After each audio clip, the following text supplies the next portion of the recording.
Welcome back to a very wet Calder Park where we were talking about it during race 2. It finally happened. Wasn't quite a thunderstorm, but it was certainly an extreme shower. And this is Greg Murphy in the new VT Commodore going out and testing the circuit a short time ago after we had this huge downpour here at the circuit. Officials have been out, Tim Schenken from CAMS, and it seriously was a very bad situation. And, well, we must say it has never happened in the history of the Shell Australian Touring Car Championship. This race has been cancelled.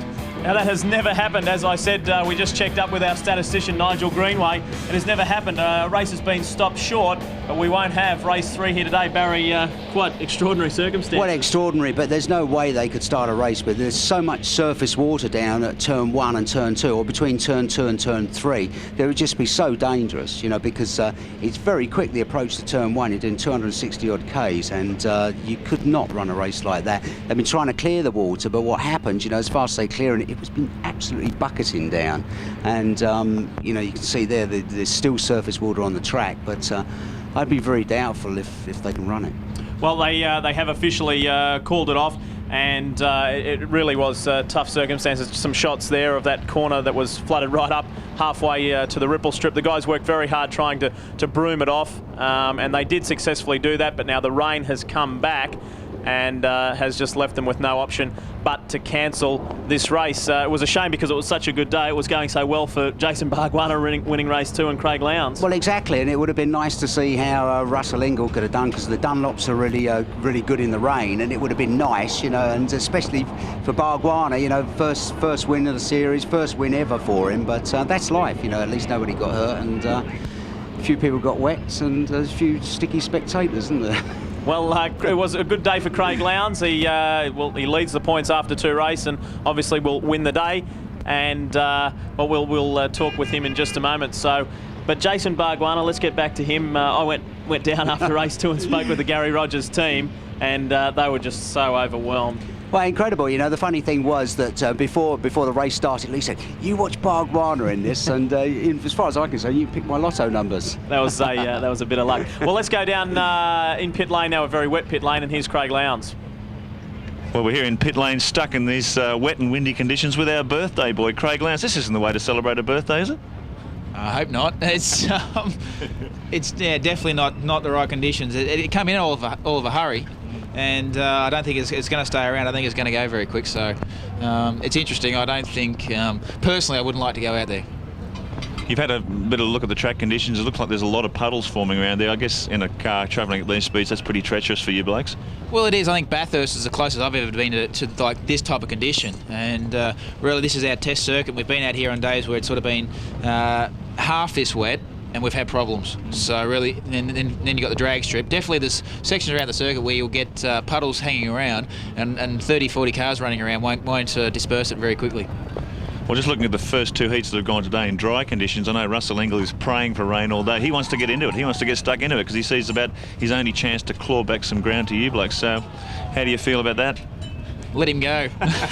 No, I'll go out if the stewards say we have to race, but as I said, it's going to be very, very treacherous, and not only for, I guess, the spectators not being able to see us. I think the TV guys will be able to see us. And it's just really going to be very, very, very, I guess, visible for us is going to be very bad. Looking at Russell. Yep. Looking at Russell Ingall's, looking at Russell Ingall's problem with his front brake hose in that heat 1. It's just amazing looking at your form. It's like luck is just starting to tumble your way as we get toward the end of the championship.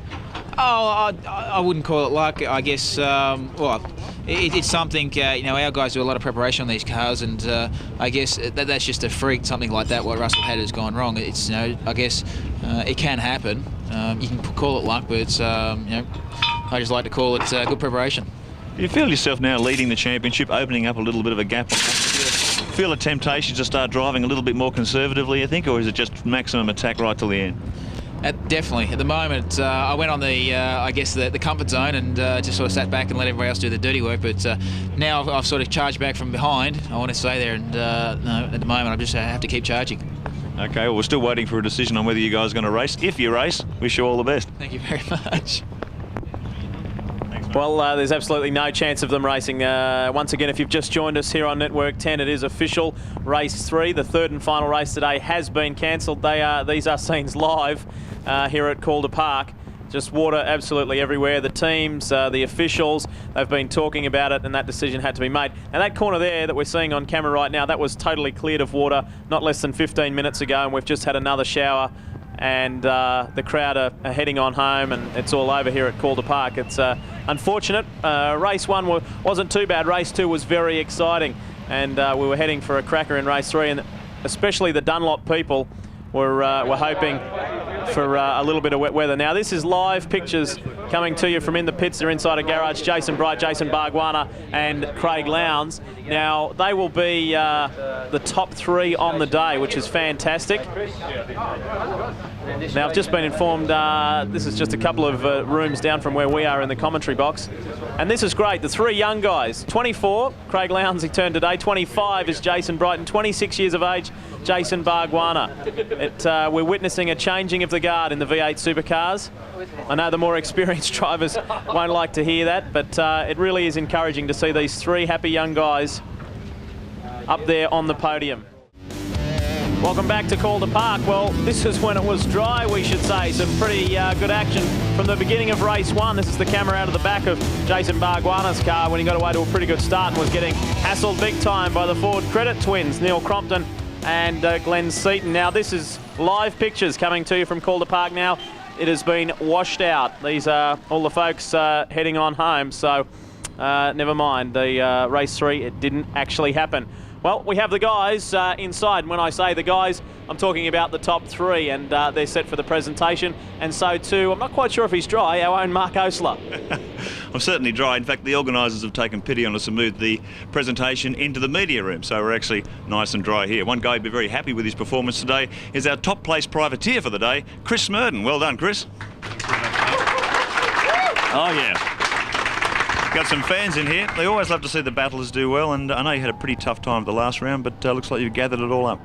Yeah, well, we did a hell of a lot of work after the bingle at Mallala, and the guys have worked solidly for the last 2 weeks. Gilbert stripped the car, and then my guys have rebuilt it all, and it was just great to get here and do well. Well, congratulations. Hope to see you in future rounds. 3rd place today, and a great effort. This Pertec Falcon's getting faster and faster. Jason Bright.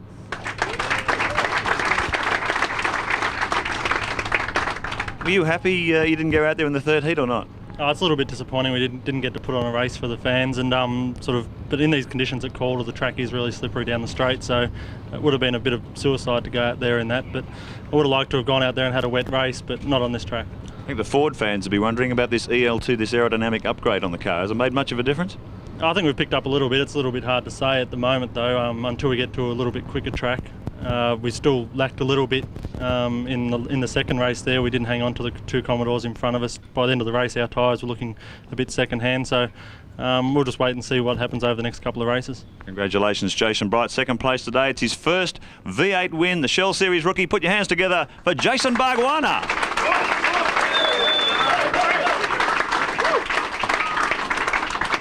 I don't think I've seen a bloke smile as much today, but certainly you deserved it. That was a great drive. Yeah, thanks, man. I worked hard for it, I tell you.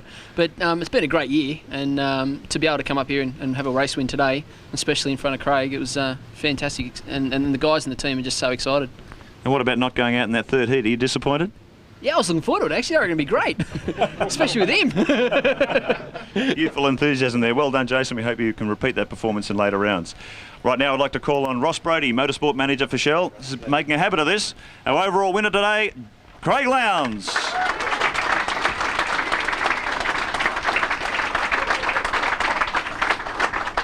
I think you're a bit of a camera hog. You seem to like getting up on the presentation all the time. That car was an absolute rocket.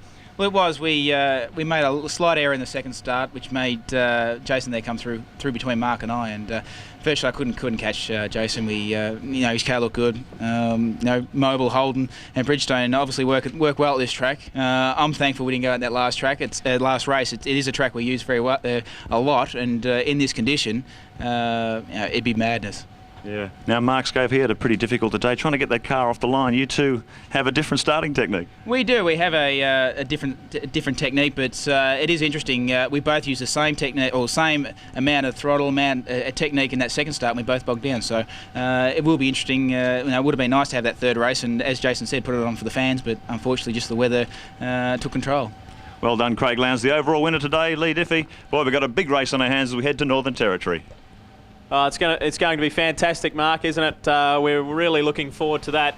And what I can't get over is that it's Craig Lowndes. He's only started 18 rounds in his whole career, including 1996 and also this year. He started 18 rounds. He has won today. Was his 11th win from 18. That's an unbelievable winning percentage. Happy birthday, Craig. Happy birthday to you. Happy birthday to you. Happy birthday, dear Craig. Happy birthday to you. Hooray, hooray, hooray. And then you can see Bob Jane in there with Craig Lowndes blowing out his 24th birthday cake. And from everyone here at Network 10, we certainly wish the kid, Craig Lowndes, I guess he's not a kid anymore. There's some scenes from Calder Park. Let's have a look at the championship points because it's quite interesting. From 8 points at the start of the day, Craig Lowndes has streaked it out to 34 over Russell Ingall. The only other things to look at there, I guess, is Jason Bright has well and truly got 6th now, and Bargwanna is up into to 9th position. Well, it certainly has been a very eventful day here, Barry. Great to have you on board again, and you'll be back for Hidden Valley in the Northern Territory. Well, it's nice to see the young guys going so good, isn't it? Looking forward to the NT, though. We certainly are. On behalf of Mark Osler and Barry Sheen, I'm Lee Diffie. Look forward to your company in the Territory.